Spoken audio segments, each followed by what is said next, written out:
તો ગાઈસ હવે પાણી વેરું છું અને પછી આ માખું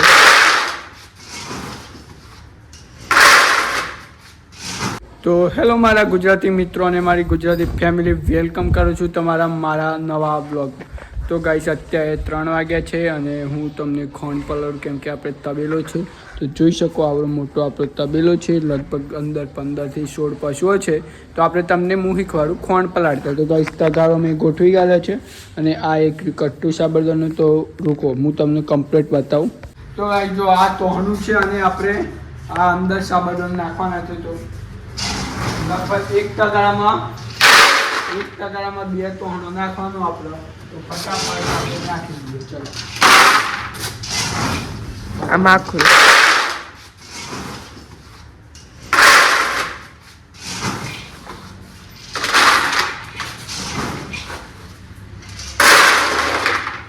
તો ગાઈસ હું બધા તગારામાં સાબરદાન નાખી દઉં, પછી થોડી વાર પછી આપણે મળીએ.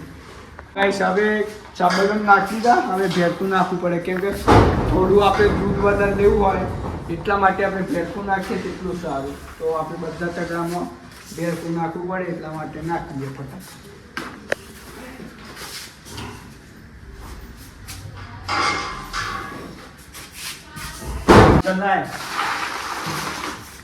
તો ગાઈસ હવે પાણી વેરું છું અને પછી હાથ ચાલુ કરશું. તો ગાઈસ હવે આ રીતે બધું મિક્સ કરી દેવાનું, એટલે માટે સરસ લાગે અને કમ્પ્લીટ તો ખાઈ જાય, કશું બચાવે નહીં. અને અત્યારે ઉનાળો છે એટલા માટે આપણે અડધું નાખતા હતા પેલું ટોસવું અડધું ભરીને જ નાખતા હતા એટલા માટે. તો આ રીતે ખોણ પલાળવાનું હોય તો હું ફટાફટ ઝડપથી પલાળી દઉં ખોણ. બસ મિનિટ. અત્યારે સવાર થઈ ગઈ છે, 7 વાગ્યા છે અને કાલે મેં તમને આજના વિડીયોમાં મેં તમને ખોણ પલાળતા શીખવાડ્યું છે. તો જોજો કેવું લાગે કમેન્ટ કરજો. તમને નેક્સ્ટ વિડીયો કયા ઉપર જોઈએ એ બધું જ. અને રાતે આપણે શૂટ ના કરી શકીએ એટલા માટે હું સવારે બ્લોગ 2 મિનિટનો હતો, થોડો 4 મિનિટનો બ્લોગ કરવા માટે અત્યારે ઉતારું છું. અને ગાઈસ તમને એક વસ્તુ અને પગ એટલા દુખે ગાઈસ, આપણે ક્રિકેટ રમવા ગયા આ પગ એટલા ફાટે. અને ગાઈસ આ દિલ્હી શું કરે છે?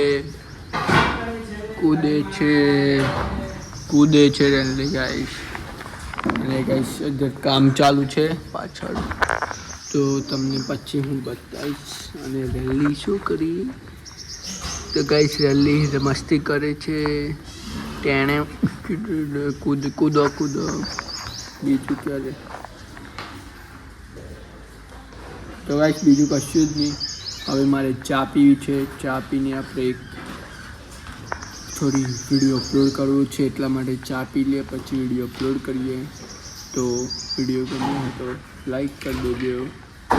ને આપણા પશુઓ છે અને આ બે લડે છે તેમ પહેલાં 3 દિવસ તો બોલતી જ નથી, હવે કૂદે છે, બધું જ રમે છે, બધું જ. એની માં કાઢી જો આખલો પેલો આપણો પડી રહ્યો છે ને. ચલો લાઈક શેર કોમેન્ટ કરજો. ઠીક છે.